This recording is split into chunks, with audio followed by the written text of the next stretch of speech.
Jason Miles, and this is Revolution Podcast presents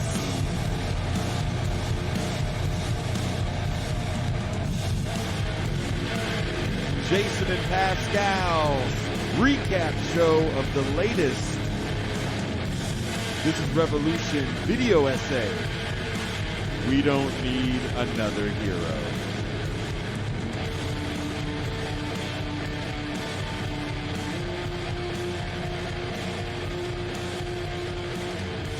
So the latest video essay is up. It took a long time for me to get done. There's a longer written essay that'll be coming out to accompany it. Usually I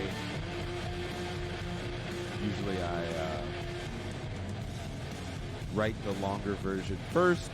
This time I did not. But this video essay took a long time. There's a lot of stuff that didn't make the cut. Sadly, I wish it will definitely be in the longer form written essay, right to Ray Reed. If you want to watch the video essay, the best way to do it is YouTube, youtube.com/This is Revolution Podcast. And in there is a playlist for all the video essays. You can watch the current one, We Don't Need Another Hero. You can watch Bill Cosby Ain't Yo Daddy. You can watch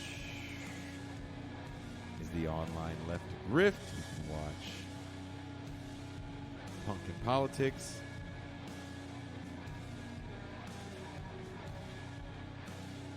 The Great Awakening is another good video essay, which there's some footage on there I'm still very proud that I found. Some old John Wayne footage that's phenomenal. But yes, check out the playlist. It's probably my favorite playlist because it's the most creative. But in this video essay, we look at talk shows of the 80s and 90s, how they changed over time.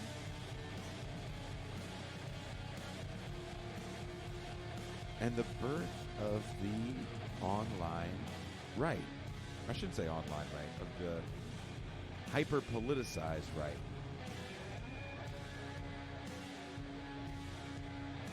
How do they blow up? Where do they come from? It just seems like one day the airwaves were filled with talk radio. Why is that? Get into that a little bit in the video essay. The written essay, you're going to get way more in depth.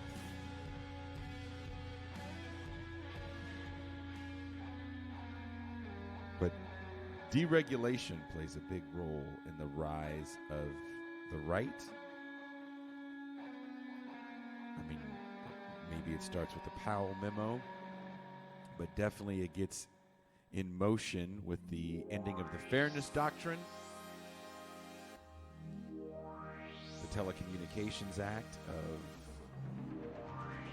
96 definitely doesn't help. And the decommodification of music.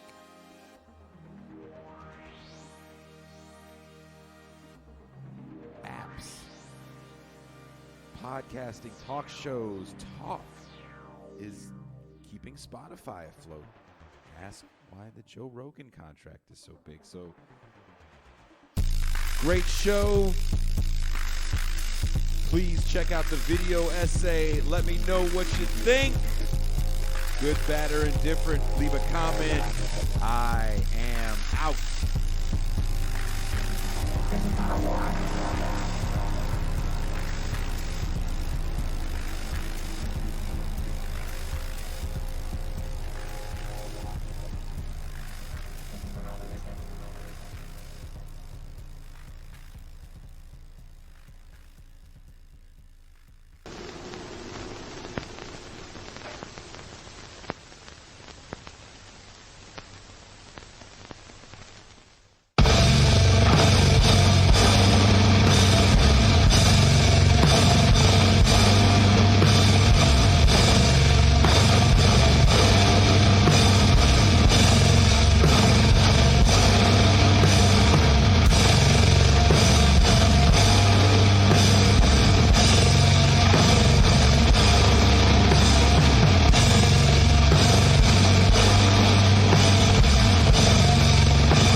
What up? What up, everybody? Thank you guys for checking out, for those of you that got a chance to watch it, the latest video essay, We Don't Need Another Hero. I also want to say a big fat shout out to my younger brother. Happy birthday. Happy birthday to you. Happy birthday to you. Happy birthday, Miles, brother. Happy birthday to you. Yeah, he is. He should be 30. We're 9 years apart. 36. Well, that's all right. That's what's up. Peace and greetings to the chat. Peace and greetings to the audience. Peace and greetings, Jason Miles. What's up? What's up? What's up? What's up? M. Tucson says Mason Miles. No, my younger brother is not named Mason. For reasons Pascal understands, I will not say his name on air. Oh, nah, don't do that. And I already know why. Yeah, won't say his name on air. But happy birthday. I hope you're watching. And I will send you a message later. I hope all is well with you up where you are. For real, for real. Pascal has been continuing with his diet of eating oatmeal for breakfast, fruit for lunch, and salmon and salad for dinner, and fruit intermittently in between, and occasionally a tuna sandwich from Subway. You can tell Pascal is losing weight because there is a glow in his face. And the fruit is making Pascal visit the bathroom quite often.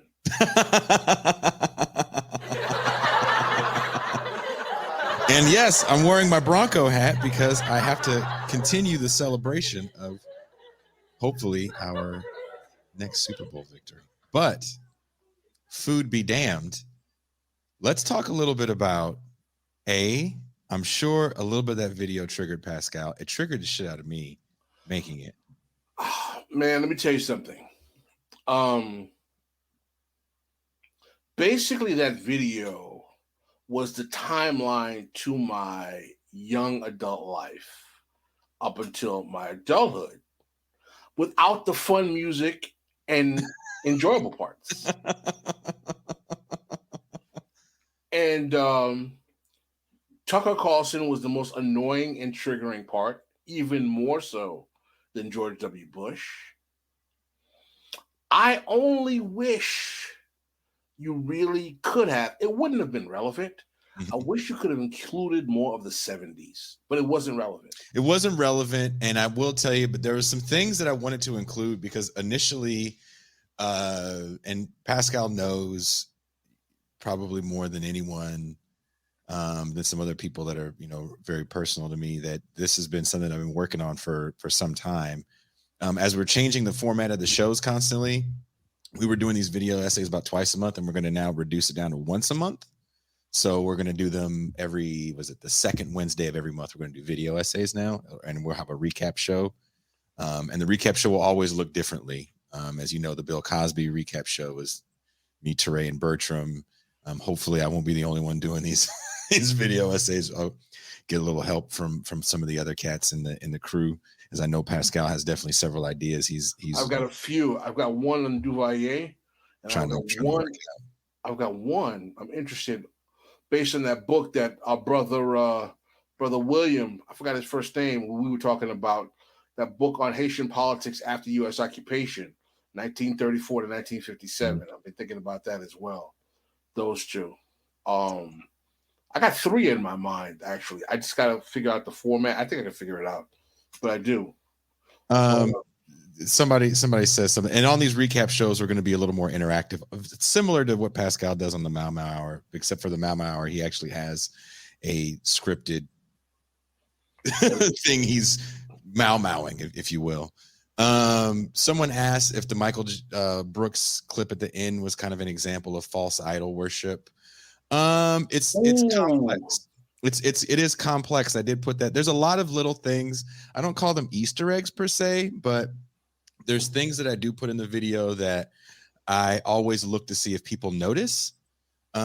Like, for example, I do cut things really quick sometimes, and sometimes I don't. So someone, I think it was Gigi, had commented, man, that mud wrestling scene, it felt forever. I'm like, yeah, I wanted a lot of things to be uncomfortable to watch because you're watching them through a different lens now, an overly politicized lens. So now these things that were fun at one point in time, I mean, keep in mind, there was multiple mud wrestling bars in the 80s. I want to say maybe up until the 90s in Los Angeles on the Hollywood Strip. Not only that, don't forget the freaking urban cowboy popularity of the what do they call it? The electric horses. What do they call I don't those even things? know what they're called. I call them John Travolta. You know, it's really fascinating, right? One of the consequences of doing this show, and really one of the consequences of doing political writing for me, but really the combination of the both, is that in the current political moment of what we have deemed, shout out to guest Anton Jaeger, who came up with the term hyperpolitics, the period of hyperpolitics that really comes about after the rise of Bernie Sanders and Trump, and everybody's a socialist now, or young people at least. Everyone's a Marxist, everyone's a ML, everyone's a this, everyone's a that, right? Because both of us are older, and even though I'm a little older than you, when I reflect on the sheer political destitution that existed in the 80s and 90s and the millennium, as much as I had fun and enjoyed the 80s and the 90s and whatever, right? I love the music of the 70s. I even love some of the hip hop of the 80s and the 90s. I love a lot of the movies and the pop culture all that time.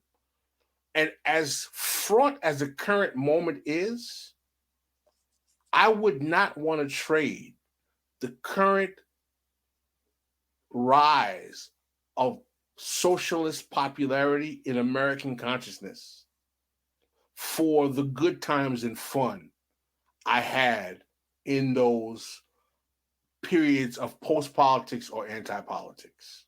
Yeah. To be absolutely quite honest. I'm 53 years old, as Jason knows, and I started college in 1986. It's going to blow people's mind. I actually told them almost when that video starts in 85 with Farrakhan right. and Donahue. Yeah. Y'all got to remember, right? I pledged a fraternity in 1987 as a freshman.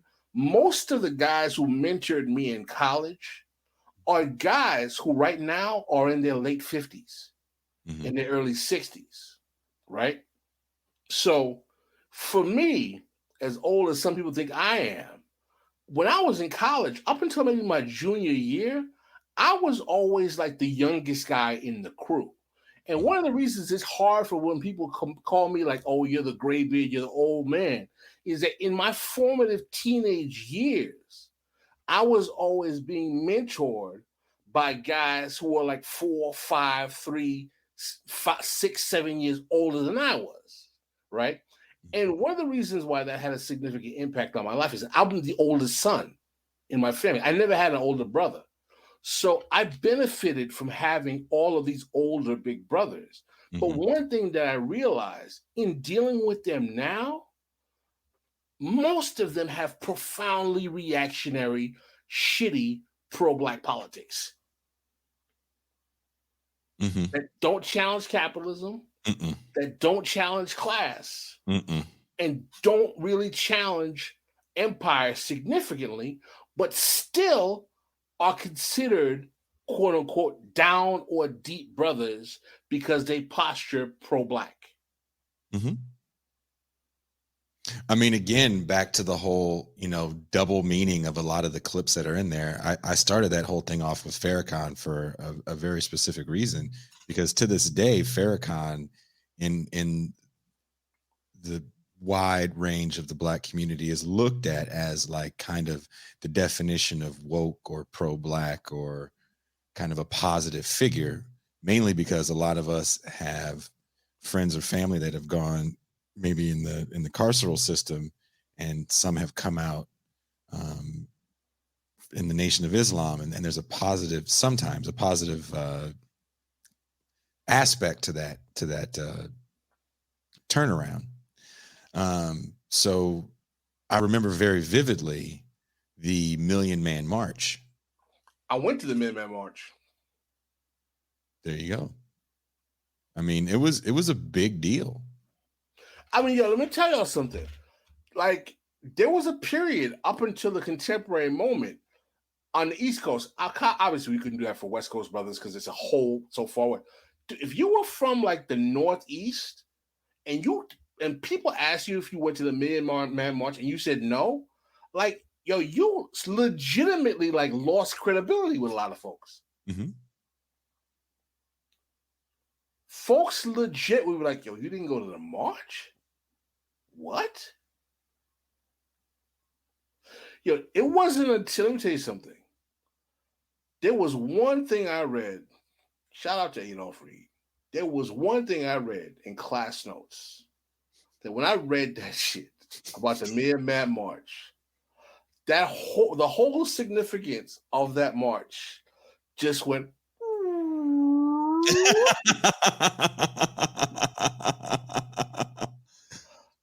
Reed has a line in class notes where he said, I don't think in any other time in history we've seen 1 million men come together to protest themselves.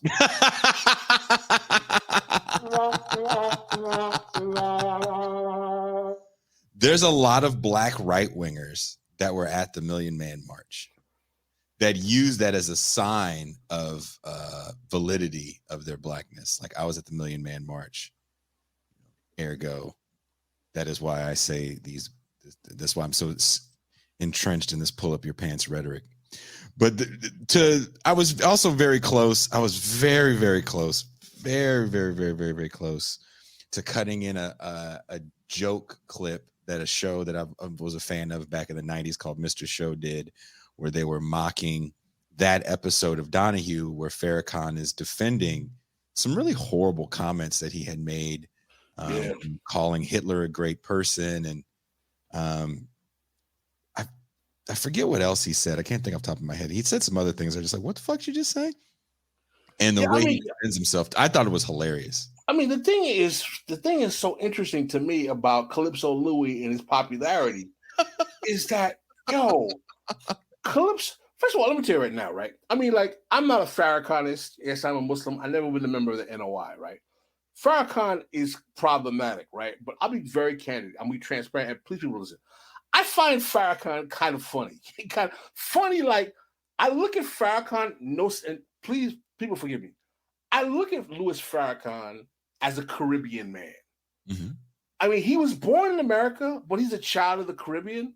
And I've heard Farrakhan speak with a Caribbean accent. I actually can show you YouTubes of Farrakhan singing Calypso music. A while back. While back, right? Yeah.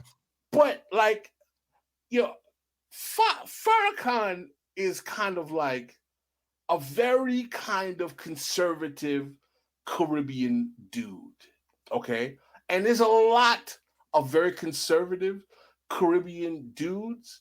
And I find that if people really understood how much of a Caribbean Farrakhan really is, it would explain his politics and worldview a lot more than the black nationalist stuff in some ways. Because he's got some of that pull up your pants, clean up, get your haircut, Negro, old school Caribbean shit that my father's generation had a lot of. Mm-hmm. He's got a lot of that. I'm not down with the anti-Semitic stuff. I think, Negroes with Jews on the brain really get on my nerves. Shout out to Anthony Weir. Shout out to my man Anthony Weir. Anthony Weir gave me 2 quotes that I've used that Jason has ascribed to me. One of them is Black Power succeeded culturally where it failed politically. That's Anthony Weir. And Anthony Ware has a word for people who he thinks are anti-Semitic or focus too much on Jews, particularly black people who focus too much on Jews. Mm-hmm. He says that they have Jews on the brain. He was like, these niggas have Jews on the brain. Oh, I mean, if you watch that entire Donahue episode, and there's twofold reason why I do that. Number one, I kind of want to show what the first wave of daytime talk looked like. And there's a line that Geraldo has that is cut out of the video I put up in a documentary he was in, I want to say in the 90s, where he says, he's talking about what daytime talk shows replaced for the most part. And one thing they replaced was there was even more game shows that came on during the day. There's even more soap operas that came on during the day. And a lot of the first wave of people that you see, Geraldo, Phil Donahue, Maury Povich, Sally Jesse Raphael, Oprah Winfrey, who came a little later, these people all came from newsrooms and journalism. Geraldo, breaks onto the scene, breaking a story that shuts down an insane asylum in upstate New York, that they actually base scene for scene what he had done. If you watch the American Horror Story series, season 2, towards the end of it, it's a scene for scene remake of his news reporting of an insane asylum in upstate New York that got shut down. I can't think of the name of it right now. So there was a seriousness to what they were discussing. And one of the things that got really, really common in what they were talking about was the rise of, they didn't use necessarily white supremacy or alt-right, but there was a rise of this neo-Nazi movement. And if you watched enough talk shows, you really thought that it was a huge, huge problem, maybe bigger than it actually was. But it also made for great TV because there were instant fights. We don't have the left that we have today. So you had Black nationalists like Roy Ennis. There's a reason why he's on quite a few of these shows. You have the pimps like Al Sharpton, who definitely came out whenever there was any sort of racial grievance. And New York in the 80s, especially the mid 80s, when these shows are really popping off, had some serious fucking problems. There were economic problems to start with, but all you heard about was just the racial problems. So we're always hearing about these problems as if they just appear out of nowhere. And it's just hatred be damned. Well, post the fall of the Soviet Union, those shows aren't as popular.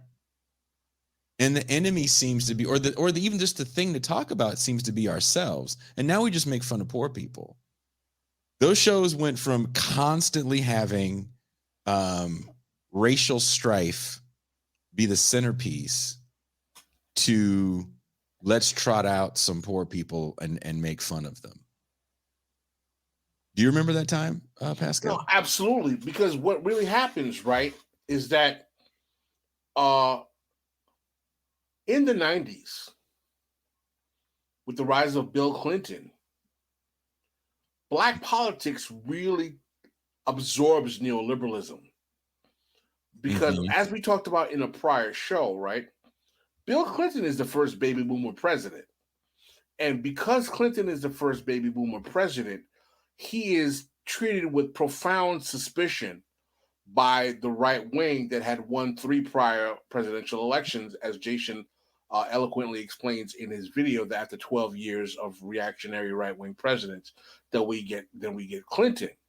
So there is a right-wing blowback to the election of Clinton because Black people politically were so worried about the rise of Newt Gingrich, the reactionary right, the contract with America. Some people call it the contract on America. And Clinton was the first Democrat they had seen since Jimmy Carter. There was literally a coalescing around Bill Clinton, around his rather horrifically terrible neoliberal politics, because pretty much by that time, we had already had 2 decades of the Black political class. And and the black urban regimes that had been popular in the 70s and 80s. And I implore our readers and our audience to go check out Adolph Reed's Adolph Reed's book, Stirrings in the Jug, where he discusses the politics of the black urban regimes in the period of neoliberalism. A lot of you guys are very young. You guys would believe that having a black mayor in Jackson, Mississippi, or Birmingham, Alabama, or Atlanta, or these places, like, oh, this is a big deal. When Jason and I was coming up, major cities in America all had black mayors.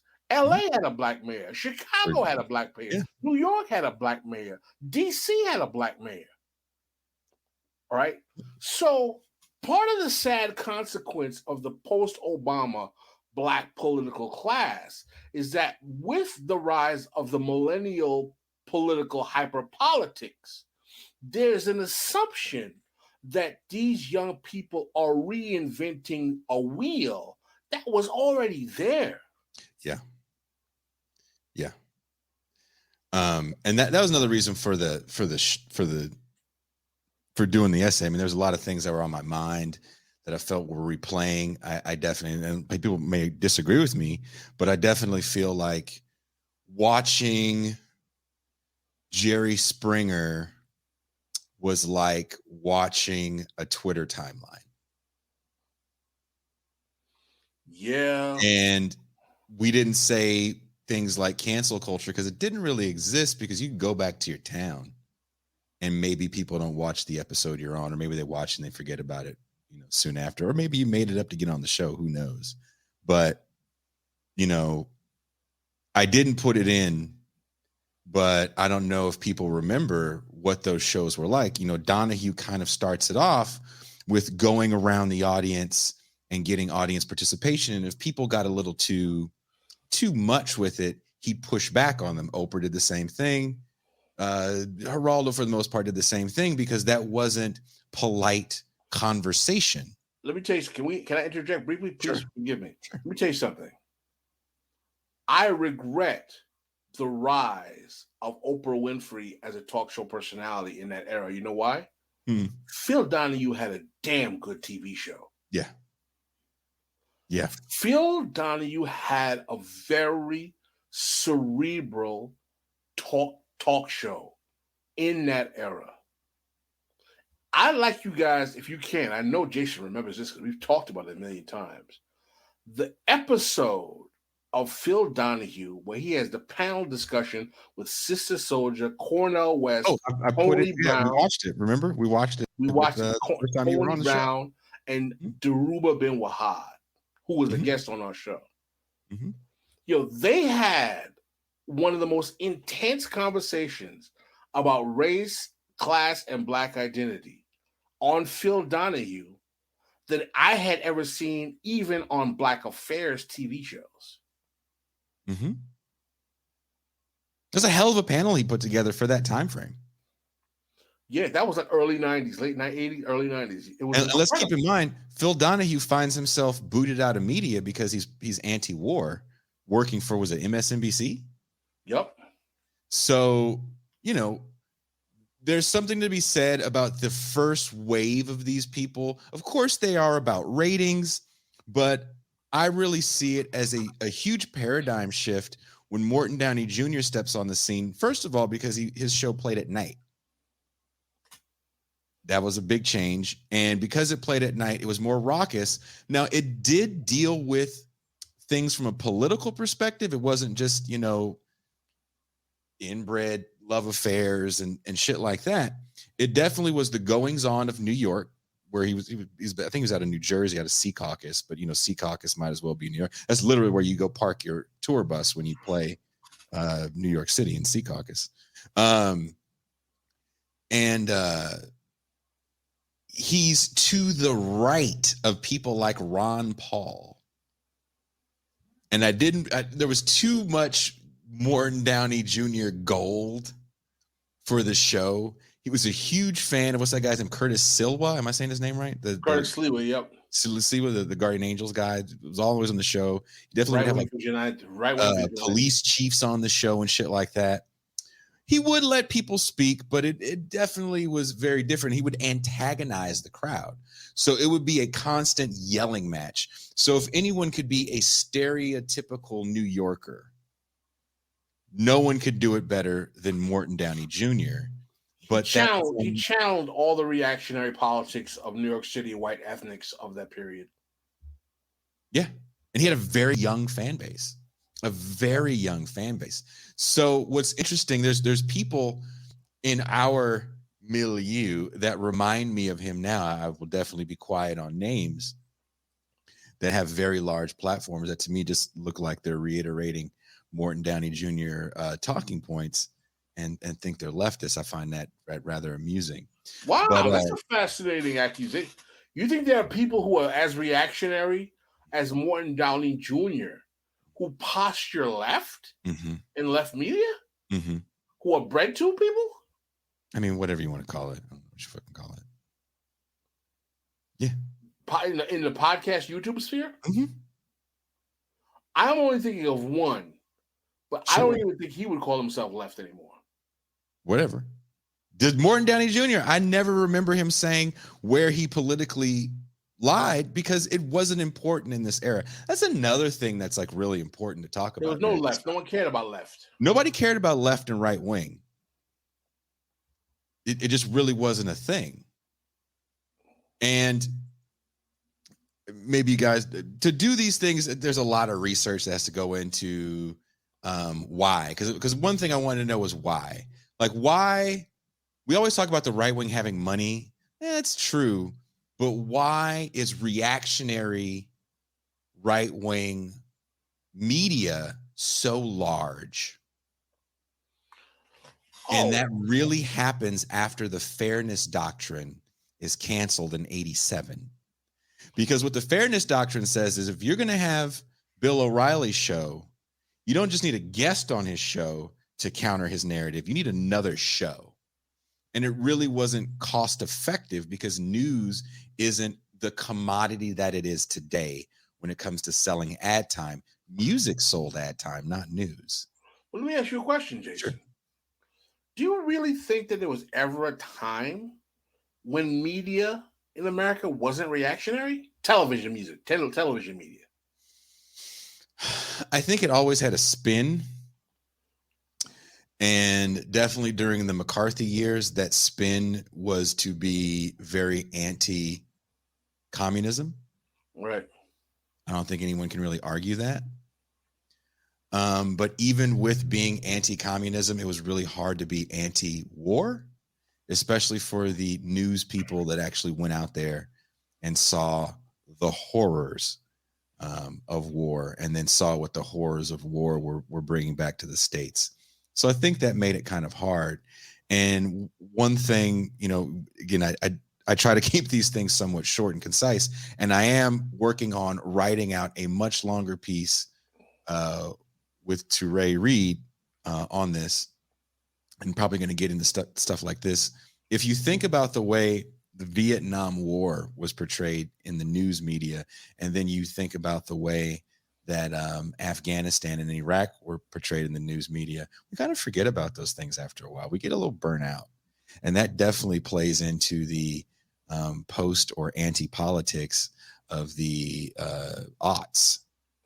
We get really, really energized with 9/11 because a lot of Americans don't know where the fuck Afghanistan is, don't know why anyone would want to blow up the Twin Towers. And for the most part, we were all shocked. Let me tell you something, man. Let me tell you something that's very important that you're touching on here, right? I am old enough to remember that there was a time in America after Vietnam where most Americans thought it would be impossible to get Americans to go to war anywhere in the world again. It's going to be hard for a lot of younger people to realize this. It literally in the 80s and 90s, there were people after Vietnam who are like, the chances of the United States going to war, we're not going to, who's going to go to war for what? That's not going to happen. I remember when Bush the father did the first Gulf War. People were shocked. They were like, we're going to go to war for a country that's where? What? And I was like, yo, we're going to war. People were kind of shocked. They're like, we're going to war. And then, of course, that lasted about a weekend. And then I realized, I was like, wow, Bush actually got America to go to war. And then after September 11th, another Bush took America to war, and we stayed in perpetual war for 21 years. And part of the reason why I played a long kind of clip of Bush Jr. talking was because one thing I wanted to show is even in talk shows, even when the Nazis were fighting the black nationalists, even when the, two-timing cousin screwing person from the trailer park comes on Jerry Springer, there's a good guy and there's a bad guy. And that is the narrative in which we love to see the world. And if you want to talk about the problem with news, I wouldn't say news is reactionary, but U.S. news has always given us the narrative of there's a good guy and there's a bad guy. And we don't really understand geopolitical interests, and we definitely don't understand empire. So not only do we not understand, I mean, listen, man, Americans, first of all, I mean, I don't want to listen. I've been saying like Americans are ignorant. That's not fair, because you can't blame people for what they don't know. Americans are sadly very, very propaganda. Yes, you're straight. Grenada and Panama were true, but they were not really presented in the consciousness of the American people as real wars or major wars. So I don't disagree with that. That's true. But what I'm saying is that, and Korea was before my time, dude. What I'm saying is that America is a country that is very, very propagandized in terms of its understanding of the world around it, because we have, a somewhat not that great educational system. Most Americans don't even know the truth about their own American history. You expect them to know the history about what's going on in, Azerbaijan or Ukraine or Albania or all these places that they couldn't even find a map. And because Americans are very much propagandized to believe all of the rhetoric around liberty, justice, democracy, this is a great, I'm proud to be an American, it's going to be hard for many of them to have an oppositional view of how this system works, unless they are in a category of people who actually are adversely being affected by that history. I mean, for me, as not only a black man, but a black man whose ancestry is Haitian, it's easier for me to have an oppositional view of American politics because I've seen the brunt of the negative of it. Mm-hmm. Hold on one second. Phoenix, you want to say hi to the people? Hi. You gonna tell them good night? I'm gonna say hi. Okay. Well, Daddy's gonna call you back. Okay. All right. Love you. Press red. Sorry, guys. My son, he knows that this is usually Daddy's night to not have a show, so I apologize. But I have to take that call. That's more important than this show 5,000 times. I see him once a month now, so that's kind of rough. It's more important than this show 5,000 times. But what I was going to say is that Americans are very propagandized, right? And someone said it's very Afro-pessimist. By the way, we have lots of black people who don't have an oppositional view of American politics at all. I just said for me it was easy. And also the fact that, I have parents who have oppositional politics as well. We got lots of flag-waving Isle of America. And listen, man, I am not trying to tell people that they should hate America. That's not my place. All right. I'm not trying to turn you into a patriot either. Yeah. My aspiration is to give you a political education of the best honest rendition of America as a country, economic system, and empire, and in the sphere of the world of empires and nations, and have you manifest a politics that opposes exploitation and oppression best as possible. All right. I'm not interested in whether you love or hate America or you're a patriot or not.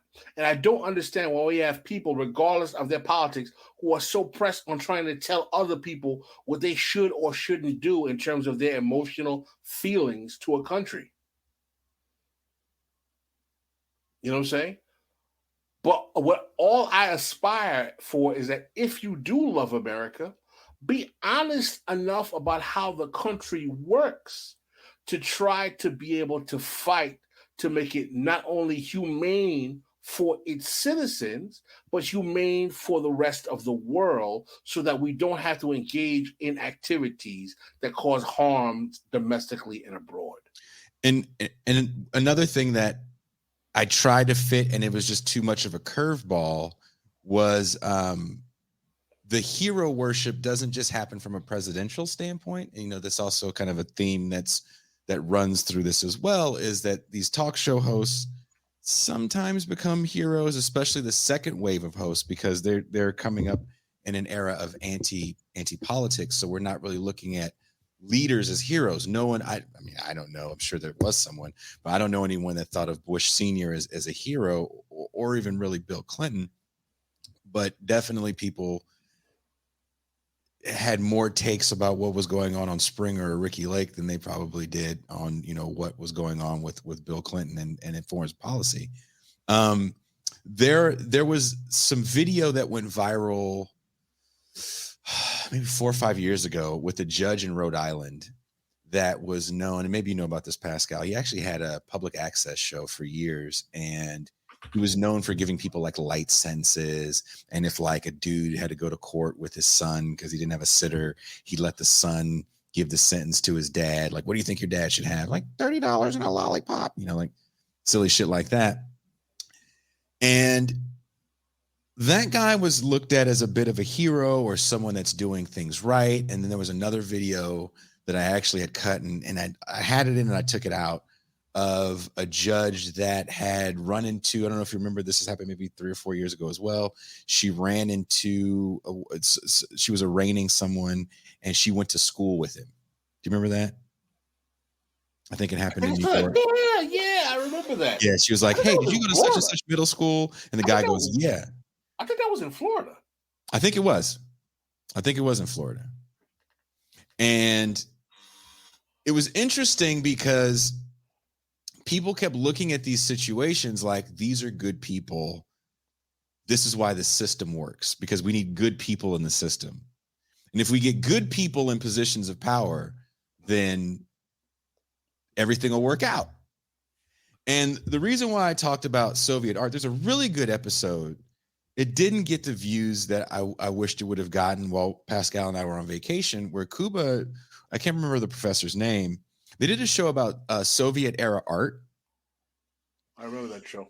And when you look at the art from the Soviet era, it's definitely propaganda. But it's like this realist art that shows people doing mundane tasks, but it shows it so beautifully. And there's a lot to be said about that art, especially when you juxtapose it to American hero worship, because it's all in our art as well. And especially in the pop culture that we digest. So while you're seeing these paintings of the collective group of women majestically cutting wheat and shit like that, you got Captain America knocking out Nazis. And people have been asking about the Michael Brooks at the end of the thing. Is that some sort of ironic twist? Or it's definitely not a middle finger to the man whatsoever. It's definitely not a dig on the man whatsoever, because I think I believe the poor guy passed away too soon. I mean, I'm sure his family was, believes that he's only like 36, I think, when he passed away. But there was a little bit of hero worship that happened with him, but I think people really appreciate it. And now I know I'm only going to speak for myself.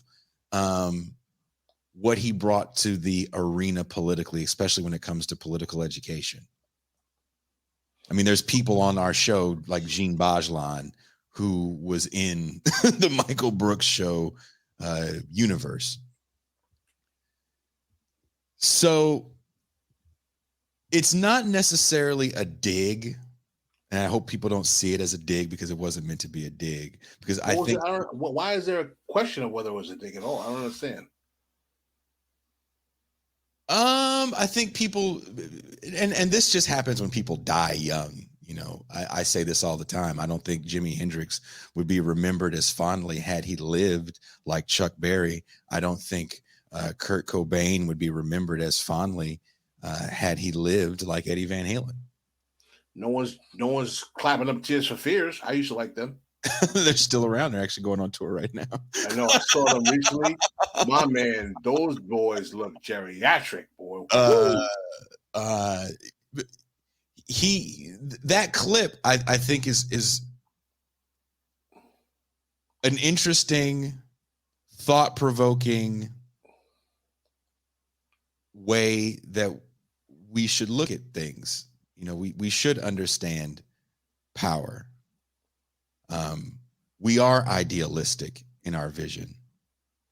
And sometimes we get lost in who can play in our club. And a lot of what I do is kind of reminding us that, you know, we have to stop some of the bickering and the sectarian fights. Well, I mean, I think for me, right, and you know, I don't expect everyone to agree with me at all on many things, but I'm very remiss to say we, because I always ask, well, who's we? Mm-hmm. You know what I'm saying? I think that those are things that I should work on. I can suggest on to people. If we're talking about all left, as I say, not to be, trite, we have leftists. We don't have a left. I don't see the left as a we. I see it as a bunch of people who have leftist politics. And I used to watch Michael Brooks. I enjoyed his show. I liked him. I like the show. I'll be very honest with you. He's one of the few of the young cats that came out of the Sanders coterie that I actually kind of liked and respected a little bit. Most of them, the other ones, I didn't really find remotely interesting, fascinating, or really kind of impressive. And I'll be honest with you. One of the reasons that I was inclined a bit more to Michael Brooks is that he was clearly more left and a little bit, I don't want to say radical, because that's such a played out word. He was clearly more radical, particularly on foreign policy and international affairs, than any of those other cats that were coming out of that particular constellation. And then when I saw him have people like Milton Almaty on, I was like, oh, I know Milton. Milton's like a real cat. This is a cat I respect. I was like, okay, no problem. I don't think that he ever had Glenn Ford or Bruce Dixon on any of his shows. I would have appreciated having seen them interact. Sam Cedar had Glenn Ford on at one time, though. I do remember that. And I'm sure Michael would have done that. And I know Michael was very close with Adolf and Torre, which was cool. But again, I have been so used to seeing Adolf with a lot of other people in that sphere. But the thing that I found interesting about Michael Brooks was that he had very interesting takes on foreign policy issues in the global South and in the Black, Brown, and Latino world. And I'll be very honest with you. One of the reasons why I don't take many of the contemporary left, regardless of their color, seriously, is they're worthless on global South foreign policy. Most of them really don't have deep, they don't have deep interest of looking at global South foreign policy in a critical way that's sympathetic to the actual social dynamics. One of the reasons why I respect people like Vaughn is that Vaughn really tries to get that right. One of the reasons why I respected Michael Brooks, he really, really tried to get that right. He really got that right, and it came through in his work, and I was like, okay, this cat is I can respect that. He did a good job at making the left interesting, entertaining, and educational. Now, I'll also say, though, he was very good at his craft. He was a very good left content creator. He was very, very kind and very generous. Mm-hmm. I think that his very kind and generous personality is what contributed to his success. Because, frankly, a lot of the left at that time were coming off like assholes to people. Quite. I mean, there was a reason why they were being called the dirtbag left. People didn't like them. They were really considered obnoxious. And I'll be very honest with you, to give Michael Brooks his props.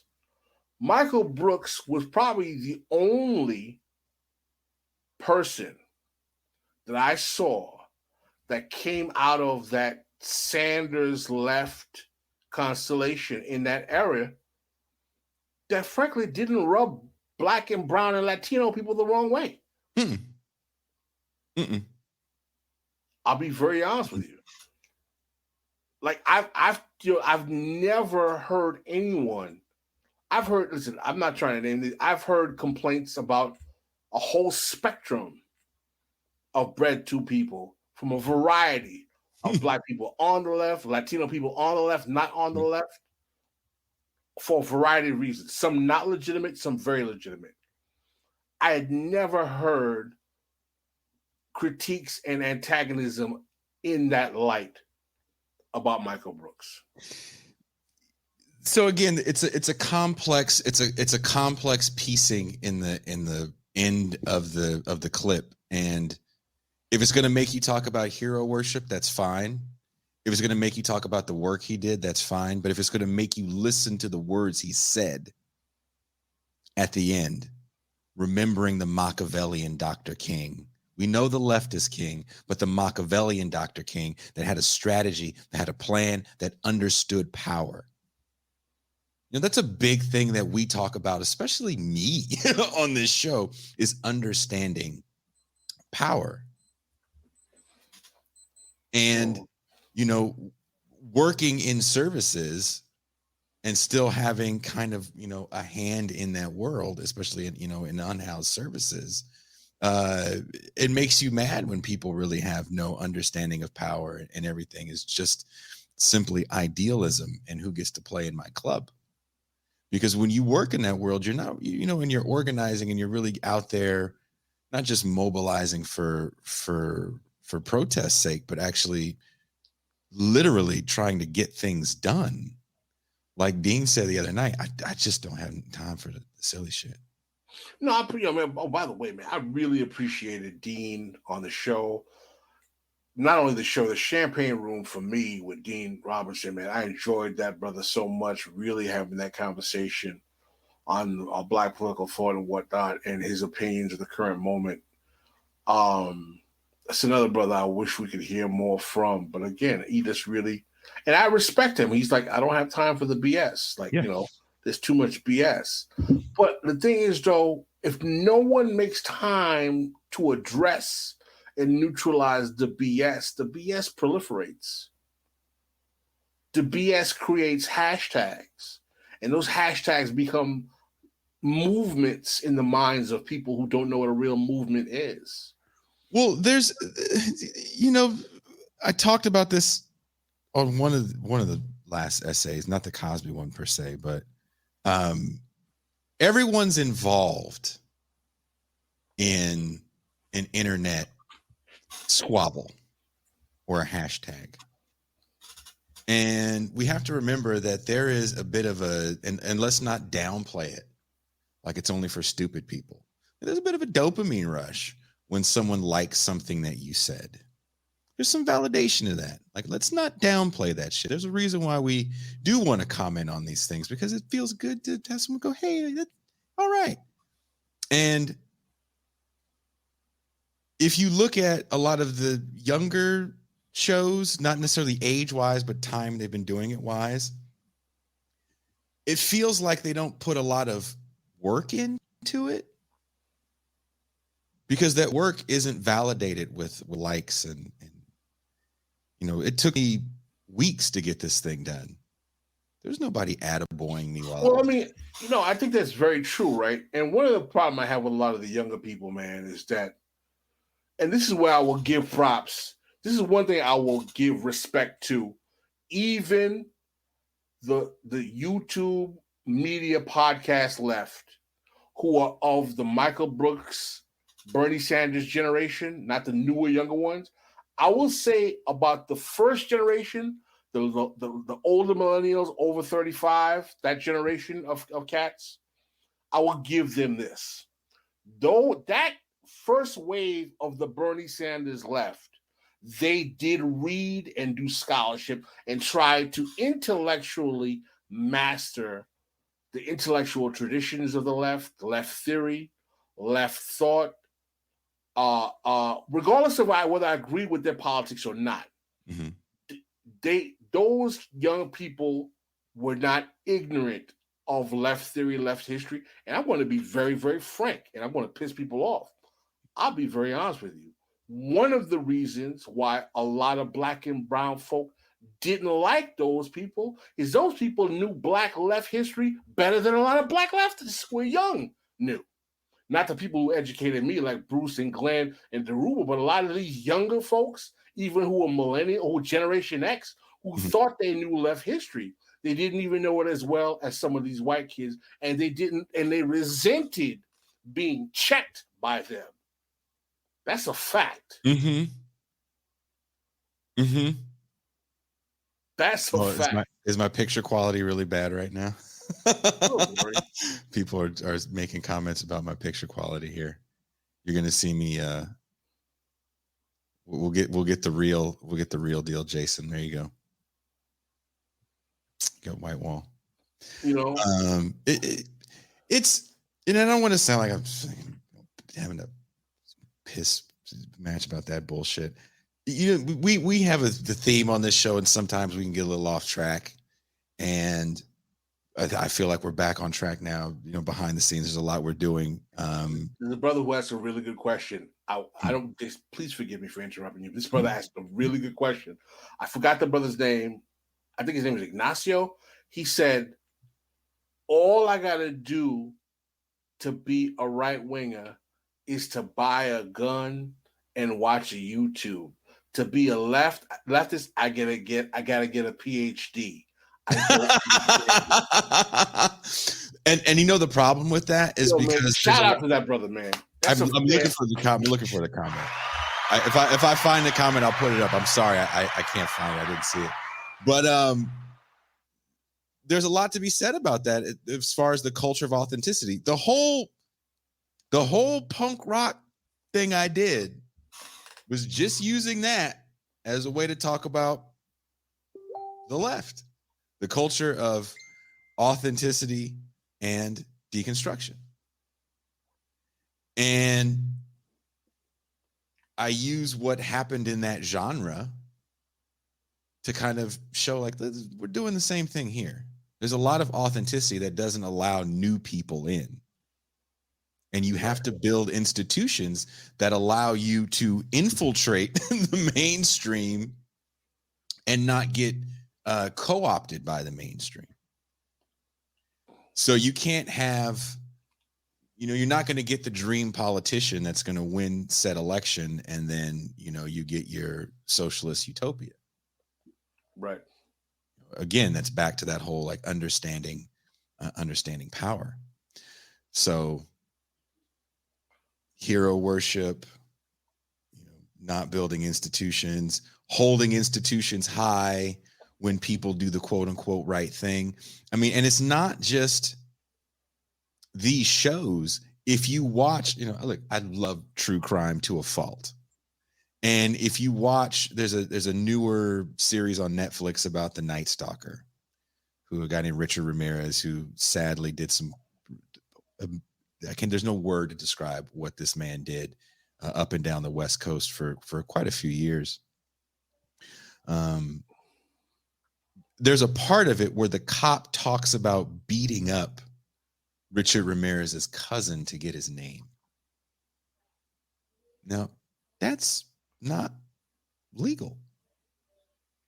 But they kept it in. I was so shocked that it made the final edit, because there's another scene where they talk about the main investigator who was nicknamed the Boogeyman in East LA, and they say it's because he would eat sunflower seeds. Like, nobody's calling the fucking Boogeyman for that shit, because he busted heads. They edited that shit out. There's a lot of hidden propaganda in the shit that we watch, and maybe you guys don't watch it. Like, it's not even hidden. Shit, it's not even hidden. It kind of is, because Law and Order shows like that are one thing. Like, that's hitting you over the head with the propaganda drama. A documentary like that is about the system working for a bad person. There's another really hard watch about a little boy that is killed by his mother and stepfather, tortured. It's called The Trials of Gabriel Fernandez, I forget. Really, really hard watch. And that was kind of the impetus for this, because I was going to do a video essay around systems that we uphold. Because one thing about that show is, as much as it talks about the flaws in the system, it ends showing you how, if you just do it right, the system works just fine. All the bad people got punished, and in the end, the system got fixed. Upholding these systems of oppression through the good people that enter me, a kind judge, a cop playing basketball with a kid in the hood. That's a problem, because when disruptors actually get into office, sometimes their whole time is spent protecting their time in office. I mean, Chesa Boudin is a great example in San Francisco. Here you have an open socialist district attorney whose dad was in the Weather Underground, who's only known his dad behind bars. And the first thing he does when he gets in office is he kicks out shitty cops and shitty people in the office that were protecting shitty cops. He's prosecuting law enforcement. If you hear the news talk about Chesa Boudin, it's only to say that he's a problem. And that news is probably going to be local news if you live in the Bay Area. Wow. I want to address another question. The rich left uses leftist issues and politics as a pet project. Sure. The rich left. Interesting. I want to address the two things that were said here that was important. I want to address the brother who said that to be a right winger, all I have to do is buy a gun and watch Jordan Peterson, but to be a leftist, I have to have a PhD. You know why that is? Because the nature of being reactionary is that you don't have to change anything. Just say, I like it when it was better before today. So it requires no intellectual work. Mm-hmm. The definition of being reactionary is literally, I liked things before they changed. I want to go back and say why things were better then. Mm-hmm. That's the nature of being reactionary. You don't have to be intelligent to be a reactionary. Mm-hmm. Things were better and easier when blacks couldn't vote and we had Jim Crow. There was less crime. Would you say that there's a bit of a reactionary nature even to, what we do here sometimes? I think there's not us particularly. I think there's a reactive nature, not a reactionary nature. Mm-hmm. I think there's a reactive nature, that we're reacting to phenomenon. I don't think it's possible. I think black people will say, oh, things were great when I was young, are full of crap. I don't believe that there are glory days in America for black people or Latino people or people of color or women for that matter. Mm-hmm. But, I want to get back to the reactionary and indulge me. When you say, it's the reason you don't have to be a PhD to be a right winger is that you can say it was better. The streets was cleaner. There was less crime. But you know what the reactionary is not going to tell you? It was better in 1954 when the highest marginal tax rate was highest that it's ever been in America, and state capitalism was basically like China controlling all of private industry, and we had more regulation than anything before in the history of America because of the New Deal, and there was largesse that only allowed white men to compete in American capitalism that was subsidized by the government, damn it, and I'm a libertarian. He won't tell you that.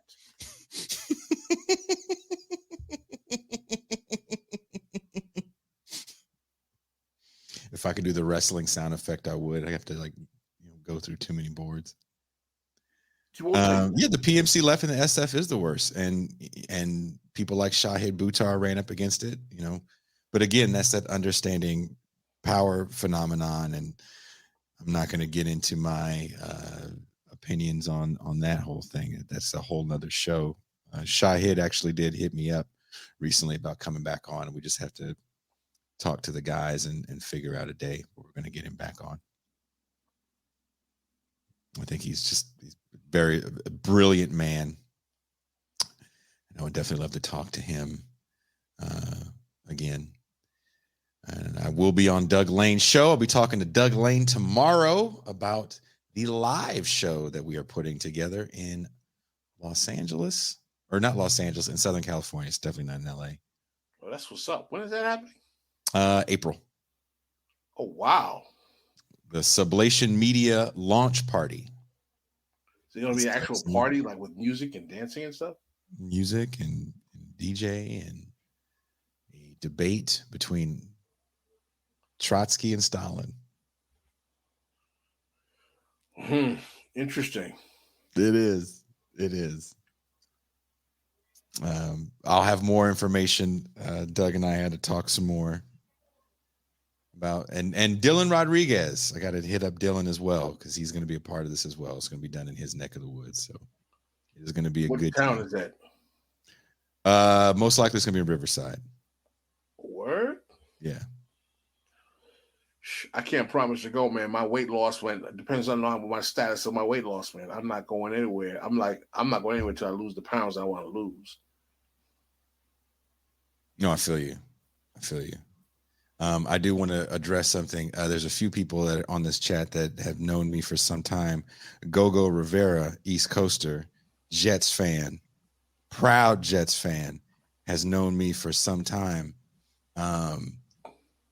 And he hit me up as soon as the Russell Wilson trade. I'm very excited, bro. I haven't got a chance to hit you back. I'm very excited, brother, about the potential of my team. And we will be talking about it again this coming Monday on Beyond the Red Zone with me, Marcus, and Mac. And hopefully by the end of this week, I will have the show calendar up, because another thing Pascal and I are doing this month, we already got the okay on it with Jeremy. Movie night at the end of this month. We'll be watching. Movie night is going to be Perfecto Mundo. If you're a patron, we're going to watch A Soldier Story, and like we did last time, we have a group discussion about the movie, and I got to see a lot of people's faces. I never get to see y'all, so that shit was fun. So I can't wait to see people. We're going to do that through the Discord, I think, right? Yeah, so you got to be a patron. Yeah, that's going to be awesome, man. So I'm definitely excited for that. So there's some good stuff that we got planned for the show. Definitely, if you guys haven't done it, leave a comment, like it or hate it. I sadly read it all. Maybe I'm a glutton. Let me know what you thought about the essay, what you liked, what you didn't like. Tell me about your childhood or your younger years watching some of these talk shows. I definitely got to go down memory lane in cutting a lot of these clips. Another reason why this video took so long to come out. Morton Downey Jr. was my jam. So I watched probably 47 times Roy Ennis punk Al Sharpton. I met Roy Ennis when I was in college. Did he look mean? He looked like an old school Caribbean cat, which means slap the fire out of your ass. Yeah, he had that same kind of energy as my father. I cut it because he has a son. You went to I school know. with I went to his son. college with. He has two sons, One Niger of his Ennis sons and Kwame Ennis. I know both of them. They're at the show where he pushes Sharpton. And apparently Sharpton was like, hey, I'm going to instigate this thing in Downey beforehand. And you see Al Sharpton look real shook. And if you pay close enough attention to that clip, Morton Downey, who is a third of the size of Al Sharpton, is holding him back. Because Al Sharpton wants no piece of what's going on. And you see Roy Ennis' son yelling at Morton Downey Jr. like, what the fuck is going on? This is your show. You're not supposed to let this happen. I had it in there and I took it. I was like, I was making the clip. Well, Roy Ennis had tried to kick a couple people's ass on TV shows. I do have an image of him choking out the Metzger kid, the son of, I can't think of the main Metzger guy's name, that was a white supremacist in Southern California, actually. Roy Ennis was a hardcore black nationalist, came out of CORE, became a kind of right-wing Republican, as many black nationalists do. Roy Ennis is mentioned in Dean Robinson's book on black nationalism. There's a great clip on, if you go to Afro-Marxism, she has the clip of the black leaders in early 72 talking about the future of black America. And he was like, the black community is divided between a bunch of integrationists and nationalists. And some of them are a bunch of mixed race schizoids who are suffering from parental self-hatred because they do not know how to deal with their mixed race parentage. I was like, oh, this cat is off the chain.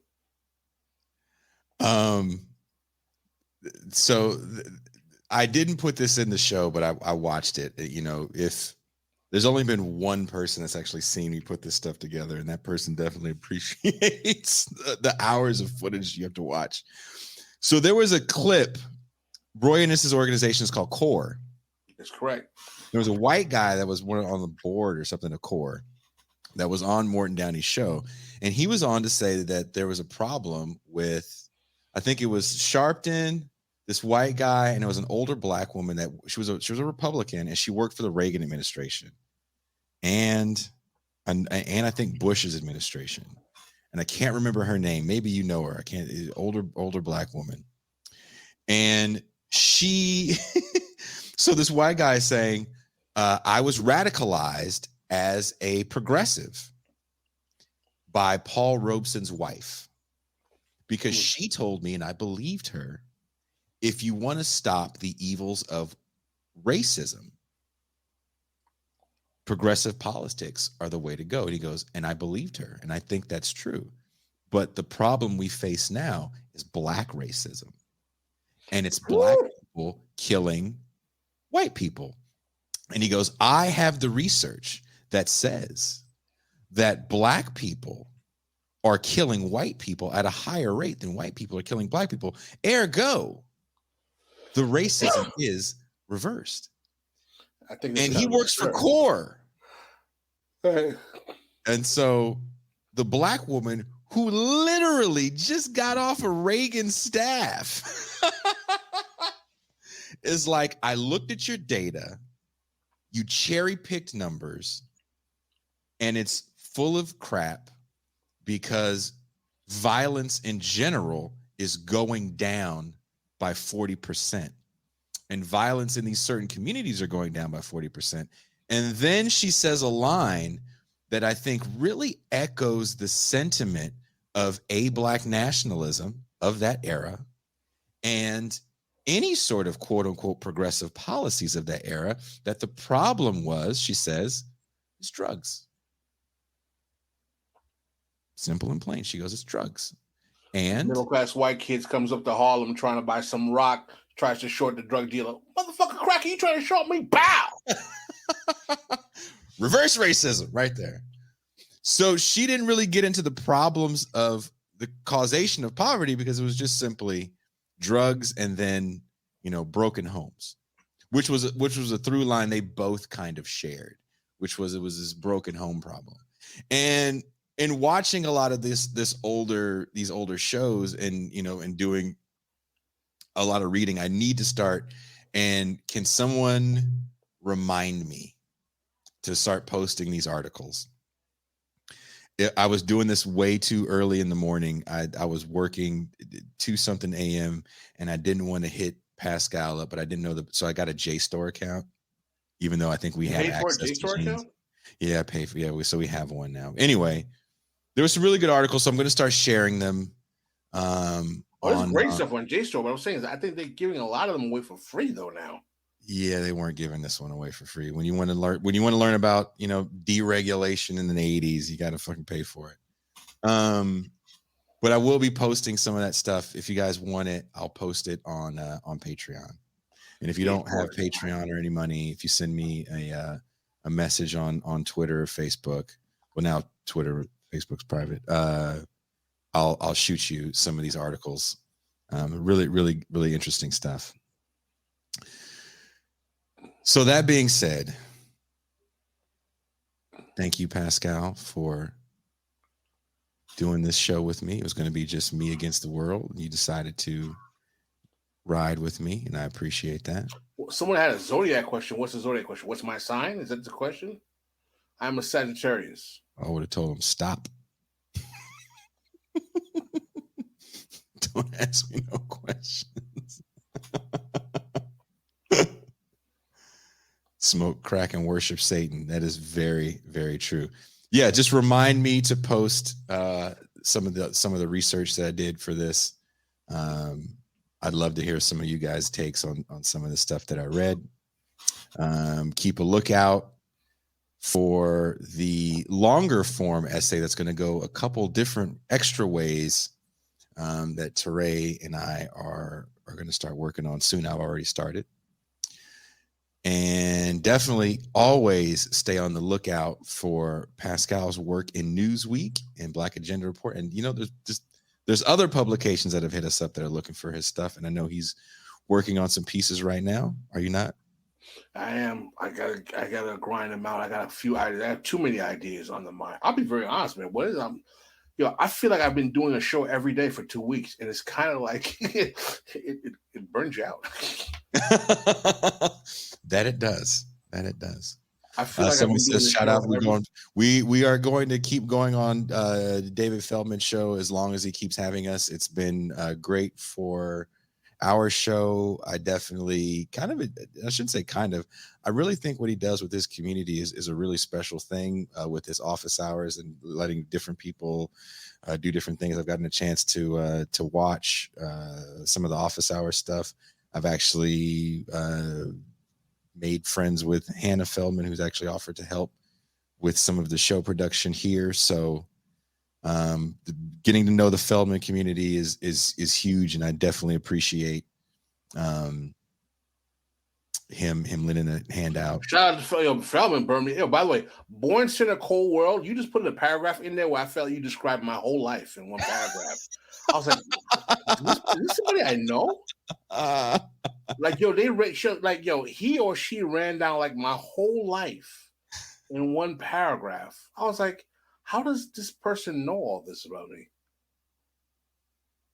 Yeah, this is funny. And also shout out to the Left Reckoning guys.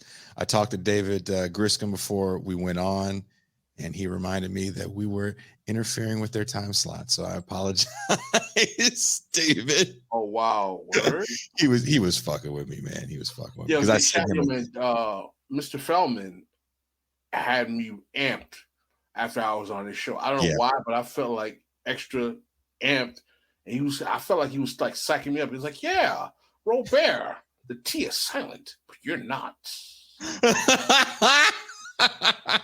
He's an interesting cat, man. And shout out to Rodrigo for hooking that whole thing up. And if you guys ever want to give me free access to sites with good academic articles, I'll take it. We collectively do a ton of reading and research work. Tomorrow, Kuba will be interviewing Maria Repnikova as Pascal and I take some time off. Oh, word? Is that the plan? Hell yeah. Oh, that's what's up. Yeah, you remember, Pascal, in the great words of Denzel Washington, this shit is chess. It's not checkers. Word. And I play chess and I hate checkers. So Maria Repnikova has a new book out called The Soft Power of China, and they will be discussing the soft power of China and China's role in what's happening with Russia and the Ukraine. So it will be a fun show. And for anyone that wants to complain about Kuba's microphone, I do want to tell this true story before we go. We've been getting shit about Kuba's mic since Kuba has come on the show over a year ago. It's been over a year. 2 weeks ago, Pascal, was Kuba's first appearance on the show. 2 weeks ago this year? Yep. Should we mourn right now or later? So I purchased and Kuba does a lot for the show behind the scenes that people don't see. I purchased a interface and microphone for Kuba. I got a message that interface and microphone had arrived. And before we go on the air yesterday, maybe 10 minutes before, I get a message from Kuba, never came. Yeah, that's some Canadian bullshit right there. So if you just bear with us for another week, we will have the proper setup. I had sent the proper setup. It was so dope. So we are fixing this. I just want you to know it is not his fault. Literally, we were fixing it. It was fixed. And somewhere along the lines, there was some Amazon fuckery. Yeah, man, that's kind of messed up. Yeah. So, Jeff, you just got Adolph Reed's newest book. It's a good read. I finished it a while ago. I just started Cedric Johnson's new book. I have too many books I got to read, man. I got a lot of books. I got a lot of books here. Physical books and Kindle. And rereading for the show that kind of helped me keep my train of thought and also goes in line with the show that did really well for us, which was Saturday.